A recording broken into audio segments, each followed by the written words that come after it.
This is the third part of the nerve impulse lecture.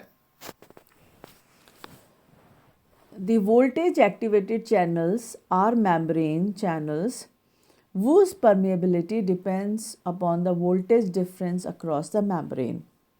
Sodium channels are voltage activated channels. जब voltage activated होगा तो वो sodium channels को खोल देगा. रेस्टिंग में सोडियम चैनल्स बंद रहते हैं और पोटाशियम चैनल पार्शियली ओपन होते हैं. तो voltage activated channels are the membrane channels. ये मेम्ब्रेन चैनल्स होते हैं जिनकी परमिएबिलिटी किस पे डिपेंड करती है? Difference in the voltage across the membrane. When sodium channels are open, positively charged sodium ions rush in and a subsequent nerve impulse occurs. जैसे ही sodium channels खुलते हैं, positively charge sodium ion rush करते हैं और subsequent nerve impulse occur होती है या बनती है. These are the graph.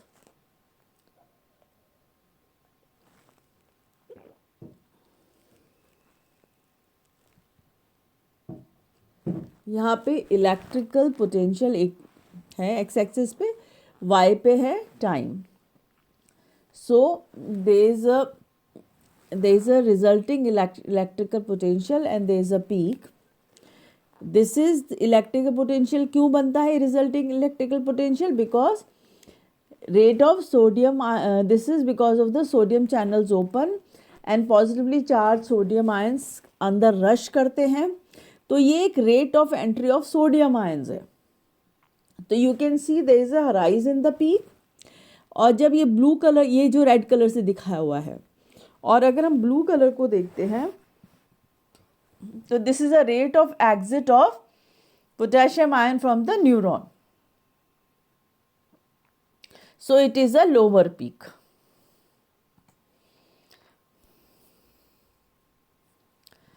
After an action potential occurs, sodium channels are quickly closed.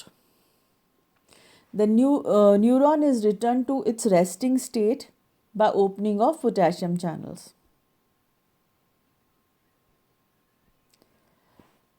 जब एक्शन पोटेंशियल हो जाता है तो सोडियम चैनल्स क्विकली बंद हो जाते हैं. The neuron is returned to its resting state by opening of the potassium channels. Potassium ions flow out due to concentration gradient and take with them their positive charge. The sodium potassium pump later restores the original distribution of ion. जो resting stage में था वापस उसी stage में आ जाता है.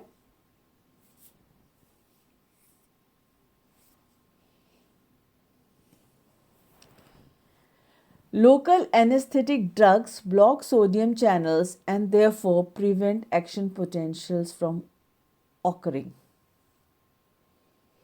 जो local anaesthetic drugs होते हैं वो क्या करते हैं? सोडियम चैनल्स एंड को ब्लॉक करते हैं और एक्शन पोटेंशियल को होने से रोकते हैं. एग्जाम्पल जैसे novocaine, it's a anaesthetic drug.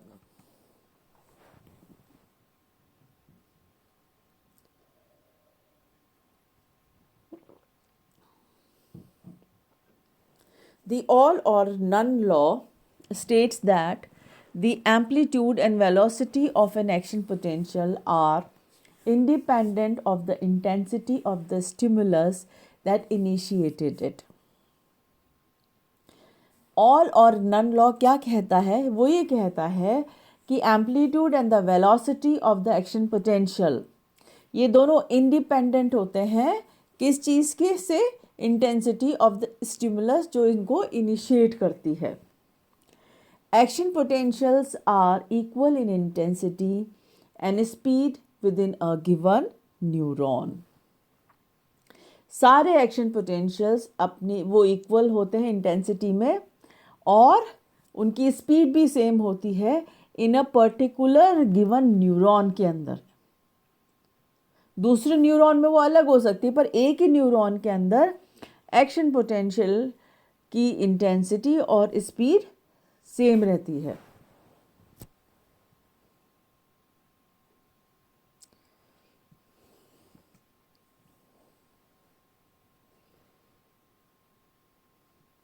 After an action potential,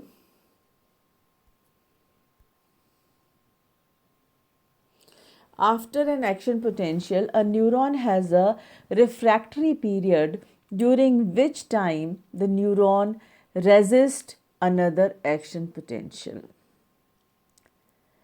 जब एक एक्शन पोटेंशियल हो जाता है तो न्यूरॉन के अंदर एक रिफ्रैक्टरी पीरियड आता है जिस टाइम पे न्यूरॉन रेजिस्ट करता है दूसरे एक्शन पोटेंशियल को। The absolute refractory period is the first part of the period in which the membrane cannot produce an action potential. एक इसमें जो रिफ्रैक्टिव पीरियड होता है इसमें एक होता है एब्सोल्यूट रिफ्रैक्टरी पीरियड। ये first part of the period होता है जिसमें मेम्ब्रेन एक्शन पोटेंशियल प्रोड्यूस कर ही नहीं सकती। Membrane can not produce an action potential. This is absolute refractory period. Now what is the other one? The relative refractory period is the second part in which it takes a stronger than the usual stimulus to trigger an action potential.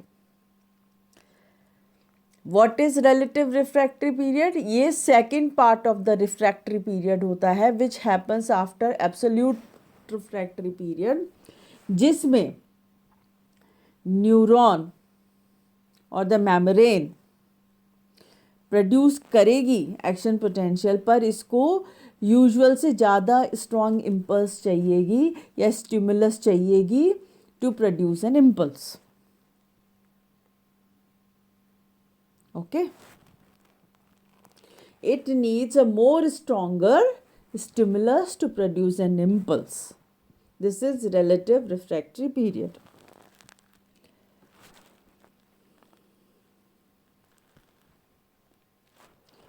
In the motor neuron, the action potential begins at the axon hillock, a swelling where the axon exits the soma. In the motor neuron, the action potential begins at the axon hillock. Axon hillock क्या जगह है? जहाँ पे एक swelling होती है छोटी सी, वहाँ से axon निकलता है सोमा से। Propagation of the action potential.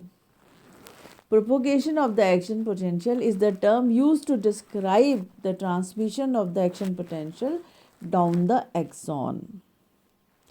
What is propagation of action potential? It is the term or it is that term जो describe करती है transmission of action potential down the axon. Axon में जब action potential जाता है तो उसको propagation of action potential कहते हैं। The action potential does not directly travel down the axon.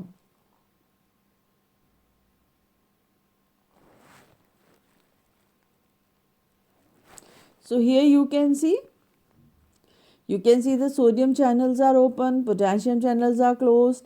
Then you have partially potassium channels are there. So the movements of the ions, it is showing that how the action potential is traveling the axon. You can use this diagram to support your answers. Myelin sheath of an axon are interrupted at the short unmyelinated sections called the node of Ranvier. जो myelin sheath होती है axon की, वो जगह जगह पे टूटी हुई होती है, जगह जगह पे वो इंटरप्टेड होती है, जहाँ पे छोटे छोटे अनमाइलिनेटेड सेक्शंस होते हैं जिनको कहते हैं nodes of Ranvier. At each node of Ranvier, the action potential is regenerated by a chain of positively charged ion pushed along the previous segment. जैसा कि मैं बता रही थी आपको पहले भी कि ये जो एक्शन पोटेंशियल ये ट्रैवल नहीं करता है, ये जगह जगह पे दोबारा बनता है। और ये कहाँ पे बनता है? ये बनता है नोड्स ऑफ Ranvier पे। और नोड्स ऑफ रैनवियर क्या है? छोटी छोटी जगह है जहाँ पे माइलिन शीथ नहीं होती और ये अनमाइलिनेटेड एरिया होता है एक्सॉन के ऊपर। यहाँ पर एक्शन पोटेंशियल इज रीजनरेटेड, और ये कैसे रीजनरेट होता है? By a chain of positively charge ion pushed along by the previous segment.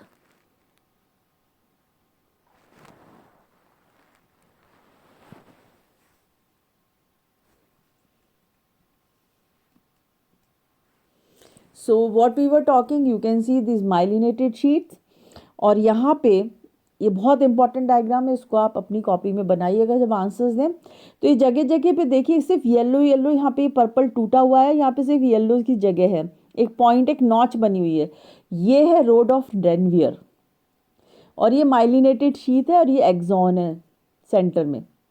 तो जहाँ पे ये रोड नोड्स ऑफ रैनवियर है वहाँ पे माइलिनेटेड शीथ नहीं है, वहाँ पे सिर्फ एक्सॉन है, तो यहाँ पे एक्शन पोटेंशियल रीजनरेट होगा। तो this is a cut away view of axon wrapped in a myelin sheath. It's a very important diagram. Do make it in your answers.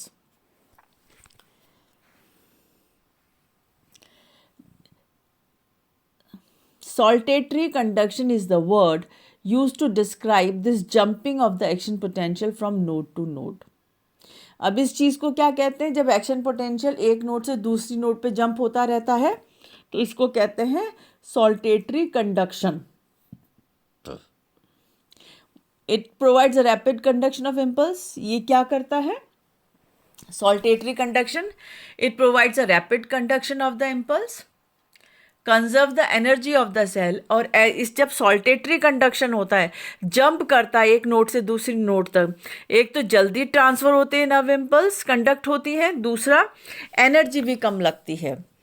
Multiple sclerosis is a disease in which myelin sheath is destroyed and associated with the poor muscle coordination. There is a disease called multiple sclerosis. उसमें क्या होता है कि myelin sheath destroy हो जाती है और उसमें क्या होता है कि उसमें पुअर मसल कोऑर्डिनेशन होता है. जो हम बात कर रहे हैं nodes of Ranvier, this is a very important diagram. Make it, ये मैंने सिर्फ यहाँ डाला ही इसलिए कि आप इसे अपने आंसर्स में यूज़ करें.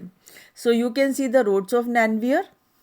ठीक है, यहाँ पे माइलिन शीथ भी है, सेंटर में एक्सॉन है. There is a conduction of the nerve impulse. Saltatory conduction है, नोड टू नोड जंप कर रहा है, लेस एनर्जी यूज हो रही है, मूवमेंट ऑफ सोडियम आयंस हो रहा है, potassium ions in and out हो रहे हैं. So this is how the nerve impulse is conducted. So with this we complete this topic, nerve impulse.